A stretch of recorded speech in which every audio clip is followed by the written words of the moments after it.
वालेकुम। कैसे हैं आप सब लोग? आई होप बिल्कुल ठीक ठाक होंगे, खुश होंगे, अपने अपने घरों में आबाद होंगे और रमज़ान का महीना बहुत अच्छे से गुजार रहे होंगे इबादतों में और अपनी फैमिली के साथ।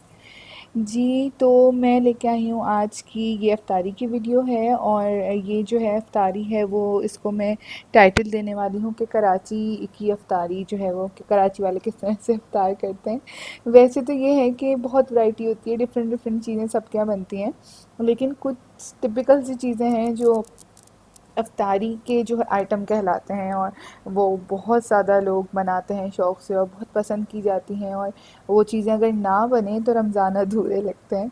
मतलब ये ऐसे कह रही हूँ मैं, लाइक लोग कहते हैं कि पकोड़े और समोसों को रमज़ान का नाम दे दिया है, लेकिन बहरहाल हर जगह का एक कल्चर होता है और हर चीज़ें एक दूसरे से कनेक्टेड होती हैं।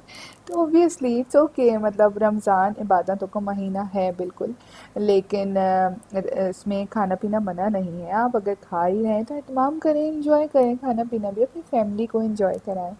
तो जी मैंने अफ्तारी हमेशा की तरह स्टार्ट की है फ्रूट चाट से, क्योंकि मैं फ्रूट चाट सबसे पहले इसलिए बना लेती हूँ क्योंकि फ्रूट्स कटिंग करने के बाद मुझे कटिंग करनी होती है सब्जियों की, लाइक अगर पकोड़े बनने हैं या कोई भी और चीज़ बननी है, या अगर आपको मीट का कोई काम करना है, चिकन वगैरह यूज़ करनी है, अनियन वगैरह कट करनी है, गार्लिक, तो फिर उसके बाद एक अजीब सी स्मेल हो जाती है हाथों में या आपके नाइफ़ में।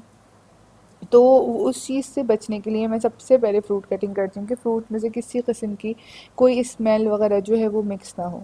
और हमारे यहाँ यही वाली फ्रूट चाट सबसे ज़्यादा शौक़ से खाई जाती है जो बिल्कुल मिक्स होती है, और फ़िलहाल यही मेरे पास अवेलेबल थे फ्रूट्स, तो मैं भी यही बना रही हूँ। जी, तो फ्रूट चाट इतनी तेज़ी से बन गई फ़ास्ट फॉरवर्ड में अगर रियल लाइफ में भी ऐसे बन जाए तो कितना मज़ा आए। सो एनीवे उसके बाद मैंने तैयारी शुरू की है पकोड़ों की, और पकोड़े मैं बना रही हूँ पालक वाले।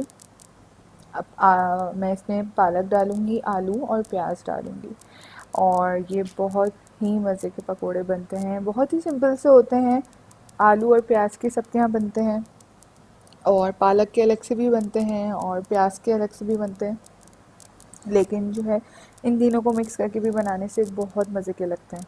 आलू जो मैं कटिंग करती हूँ पकोड़ों के लिए, वो फिंगर चिप्स की तरीके से ही करती हूँ, क्योंकि बहुत मज़े के लगते हैं इस तरह से। जैसे प्याज लंबी लंबी कटी हुई होती है, इसी तरह ये आलू भी मैं बहुत बारीक से और लंबे लंबे फिंगर चिप्स के स्टाइल में काट लेती हूँ। मतलब फ्रेंच फ्राइज़ की तरीके से तो नहीं होते, उससे बहुत बारीक होते हैं। और एक बात मैं यहाँ पे मेंशन कर दूँ, जितनी भी नई लड़कियाँ हैं जो न्यूबीज़ हैं किचन में, तो मैं इस तरह से यूज़ करती हूँ नाइफ़ को, और बहुत सारे और भी लोग यूज़ करते हैं, लेकिन अगर आप नए हैं कटिंग वगैरह में तो प्लीज़ आप जो है वो अपना कटिंग बोर्ड ही यूज़ करें, क्योंकि ये सिर्फ प्रैक्टिस से ही होता है। इवन कि अभी भी इतनी प्रैक्टिस के बाद और इतना सब कुछ यूज़ करने के बाद किचन में अरसा हो गया काम करते हुए, तब भी कट्स वगैरह हमारे भी लग जाते हैं।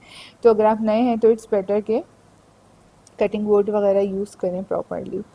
जी, तो यहाँ पे मैंने डाल दी हैं सारी चीज़ें एक बोल में, और अब मैं मिक्स कर रही हूँ इसमें पालक, जो कि मैंने कट करके और फ्रीज़ करके रखा हुआ है। पालक मैंने बहुत सारा फ्रीज़ करके रखा हुआ है, क्योंकि वैसे भी पालक की सब्ज़ी मैं बहुत बनाती हूँ हर तरीके से, और फिर रमज़ानों में तो पकौड़ों वगैरह के लिए भी यूज़ हो जाती है।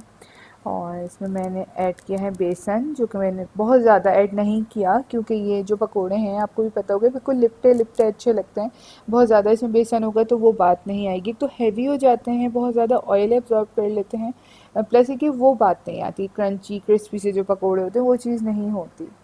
एनीवे स्पाइसेस में मैं इसमें बहुत ही सिंपल से स्पाइसेस डालूँगी। सॉल्ट है, चिली फ्लेक्स हैं, साबुत ज़ीरा है, पिसा हुआ ज़ीरा है, और उसके अलावा मैं पिंच ऑफ सोडा भी इसमें ऐड करूँगी, और बस चाट मसाला भी मैं ऐड करती हूँ, लेकिन मैंने इसमें ऐड नहीं किया था। और जो मेरा मुझे जो लगता है कि सबसे ज़्यादा जो सीक्रेट इंग्रेडिएंट है, या सबसे ज़्यादा जिससे अच्छा टेस्ट एकदम उठ के आता है पकौड़ों का, वो है कुटा हुआ धनिया। यानी कि आप साबुत धनिए को फ्रेशली कूट लें, और वो इसमें ऐड करें, उससे बहुत ही मज़े का टेस्ट आता है। तो बस अब मैं इसमें थोड़ा थोड़ा सा पानी डाल के इसको मिक्स कर लूँगी, बहुत ज़्यादा पानी की ज़रूरत नहीं है क्योंकि बेसन भी थोड़ा सा है, तो ज़ाहिर सी बात है पानी भी बस इतना ही डलेगा कि ये बिल्कुल आपस में यकजान हो जाए, मतलब लिपटे लिपटे हो जाएं, इस तरीके से हो जाएं, बहुत ज़्यादा लिक्विडी वाली चीज़ ना हो। अभी आपको मैं इसको फाइनल दिखाती हूँ कि किस तरह का होना चाहिए बैटर।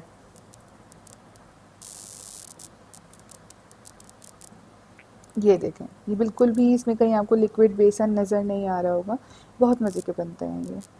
और अब मैं दही बड़े बना रही हूँ, और इसके लिए जो बड़े थे ये मैंने फ्रीज़ किए थे एक दिन पहले ही बना के, तो मैं इनको गर्म पानी में डिप कर रही हूँ। जितनी देर में ये सॉफ्ट हो जाएंगे, बिल्कुल फ्रेश से हो जाते हैं ये, उतनी देर में मैं अपना दही रेडी कर रही हूँ दूसरी साइड पे। अच्छा, दही जो होता है दही बड़ों का, कुछ लोग बिल्कुल सिंपल बनाते हैं।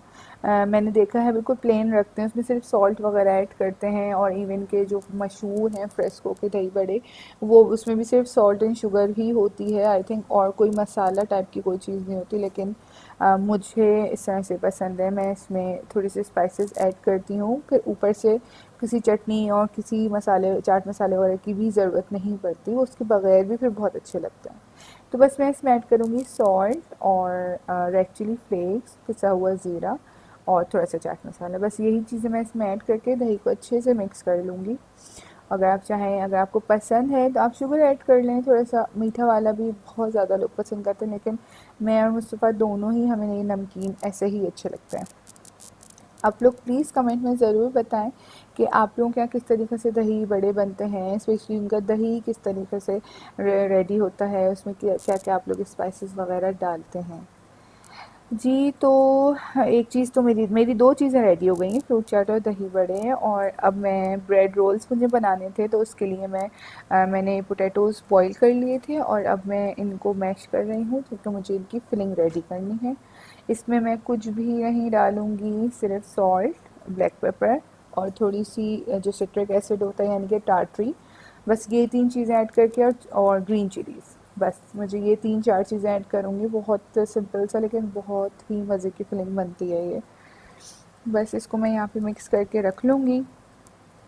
और मैंने आप लोगों को शायद पहले भी बात मेंशन की थी कि मैं 5:30 बजे जाती हूँ किचन में, और 7 बजे तक, 7 बजे से पहले ही एक्चुअली मैं रेडी होता है सब कुछ टेबल पे होता है, सब बच्चे आ जाते हैं टेबल पे, और फिर हम लोग बैठ के दुआएं वगैरह पढ़ते हैं, तो अल्हम्दुलिल्लाह मैनेज हो जाता है। अच्छा जी, यहाँ पे ब्रेड की कोटिंग के लिए मैंने एग ले लिया है, और इसमें थोड़ा सा मिल्क मिला के मैं इसको बीट कर लूँगी, और एक साइड पे मैंने ले लिए ब्रेड क्रम्स। ये दोनों चीज़ें मैंने बिल्कुल प्लेन रखी हैं, इसमें मैंने कोई सॉल्ट पेपर वगैरह ऐड नहीं किया। आप चाहें तो अपने टेस्ट के हिसाब से ऐड कर लें, लेकिन वैसे ज़रूरत नहीं पड़ती। जी, अब जो है मैंने ले ली है ब्रेड, और उनकी कर लूँगी मैं साइज़ को कट। और ब्रेड रोल्स बहुत मज़े के बनते हैं, आई थिंक सबके ही बनते होंगे रमज़ानों में तो।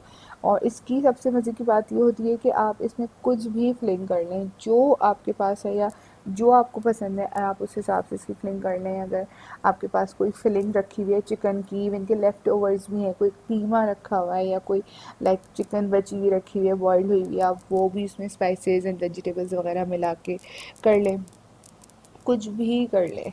तो ये बच्चे भी बहुत शौक से खाते हैं, और वैसे भी ये बहुत बड़े भी शौक से खाते हैं, क्योंकि ये बहुत मज़े के बनते हैं, इतने क्रंची से होते हैं, इतने बहुत अच्छे से सूदिंग, बहुत अच्छा लगता है मुझे ये स्नैक।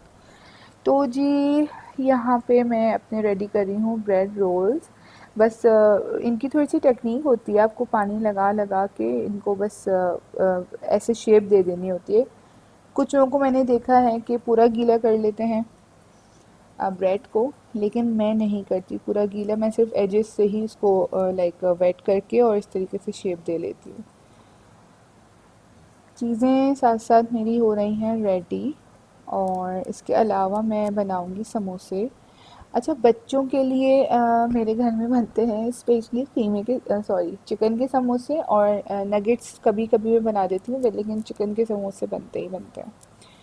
तो जी, उसकी वजह ये है कि वैसे तो दस्तरखान पे बहुत सारी चीज़ होती हैं अल्हम्दुलिल्लाह, और अल्लाह मियाँ सबके दस्तरखानों को ऐसे ही आबाद रखे, लेकिन बच्चे हर चीज़ नहीं खाते, ये इट इज़ अ फैक्ट। कि बच्चे जो हैं वो जितना आप बच्चों को ऑफ़र करेंगे बच्चे थोड़ा सा रिलक्टेंट हो जाते हैं कि हमें नहीं खाना। तो फिर मैं कोशिश करती हूँ कि बच्चों की पसंद की ज़रूर कोई ना कोई चीज़ हो जो मुझे जिसके मैं 100% श्योर हूँ कि ये खाएंगे ही खाएंगे, ताकि वो उस वक़्त अफ्तारी के टाइम पे एक उनके चार्म हो, वो उस वहाँ पे बैठें और हमारे साथ फूड को एंजॉय करें, फिर उसके बाद दुआएं करें। तो इनको एक इंगेज करने की, एक उनको अट्रैक्ट करने के लिए ये चीज़ बहुत ज़रूरी होती है, वरना बच्चे कभी बैठेंगे नहीं, टिकेंगे नहीं अगर उनकी पसंद की चीज़ें नहीं होंगी।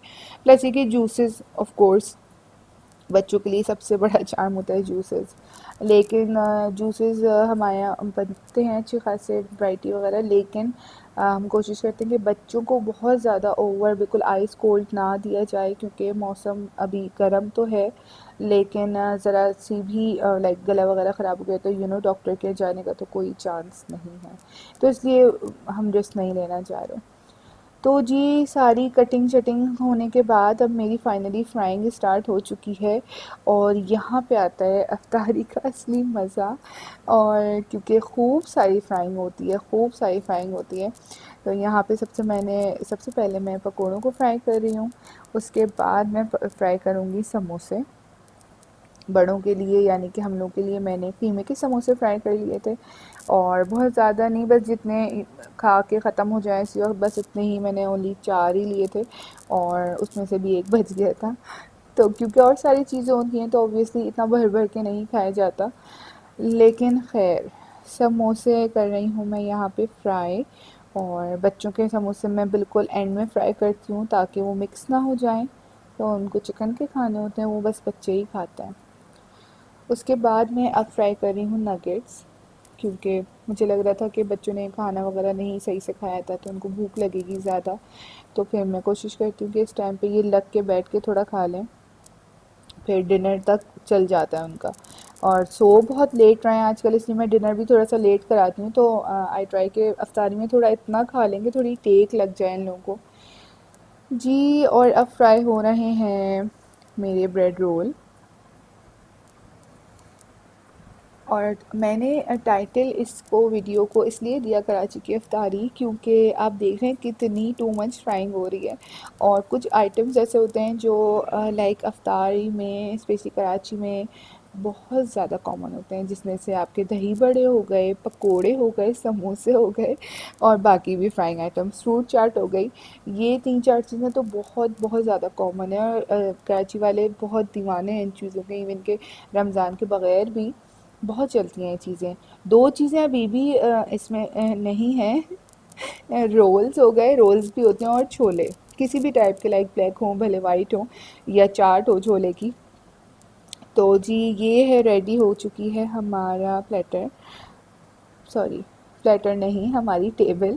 और अल्हम्दुलिल्लाह अल्लाह से मैं दुआ करती हूँ जब भी इस हंसी दस्तरखान को देखती हूँ कि हमारे और तमाम लोगों के दस्तरखान को इसी तरीके से आबाद रखे जी। तो मैं अफ्तारी की बात कर रही थी, मेरे पास रोल थे लेकिन मैंने फ्राई नहीं किए, क्योंकि इतनी टू मच डीप फ्राइंग हो चुकी थी कि आई अवॉइडेड कि बस अब होंगे तो ऑब्वियसली खा लिया जाएगा। सो बस आई होप आपको वीडियो अच्छी लगी होगी, और अगर वीडियोस पसंद आ रही हैं तो कमेंट्स में ज़रूर बताएं, और चैनल को सब्सक्राइब कर लें, बेल आइकन को ज़रूर प्रेस कर लें, ताकि आइंदा आने वाली वीडियोस आपको हमेशा मिलती रहें और आप खूब इंजॉय कर सकें। तो अपना बहुत सारा ख्याल रखिएगा, इंशाल्लाह आप लोगों से एक नई वीडियो में बहुत जल्द मुलाकात होगी।